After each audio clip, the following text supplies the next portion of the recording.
भारत की सबसे लंबी नदी है गंगा, जिसकी लंबाई 2525 किलोमीटर है। बात करें इसके उद्गम की तो सबसे पहले बद्रीनाथ से निकलती है विष्णु गंगा और नीति पास से धौली गंगा, जो विष्णुप्रयाग में एक दूसरे से मिलती है और यहीं से जन्म लेती है। अलकनंदा, जो आगे चलकर नंदप्रयाग में नंदाकिनी से मिलती है। इसके बाद कर्णप्रयाग में पिंडर नदी गंगा नदी से मिलती है। फिर रुद्रप्रयाग में अलकनंदा केदारनाथ से निकली हुई मंदाकिनी से मिलती है। अलकनंदा आगे का सफर जारी रखती है। फिर देवप्रयाग में गंगोत्री से निकली हुई भागीरथी नदी से मिलती है और यहीं से जन्म लेती है पवित्र गंगा। इसके बाद गंगा नदी हरिद्वार में मैदानी भाग में प्रवेश करती है। उत्तराखंड से निकलने के बाद उत्तर प्रदेश में अपना सबसे लंबा सफर तय करते हुए बिहार, उसके बाद झारखंड और फिर पश्चिम बंगाल से होते हुए बांग्लादेश में प्रवेश करती है। पश्चिम बंगाल में फरक्का नामक स्थान पर गंगा नदी दो भागों में बंट जाती है। पश्चिम बंगाल वाले भाग को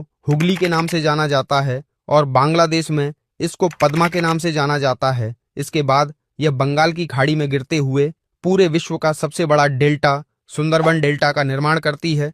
दोस्तों, बात करें इसकी सहायक नदियों की तो उत्तर से मिलती है रामगंगा, गोमती, घाघरा, गंडक और कोसी, और दक्षिण से मिलती है यमुना नदी और गंगा में मिलने से पहले यमुना में मिलती है चंबल, सिंध, बेतवा और केन। ये चारों नदियां यमुना नदी में मिलती हैं और सोन नदी सीधे गंगा नदी में मिलती है। इसके बाद दामोदर नदी हुगली नदी में मिल जाती है।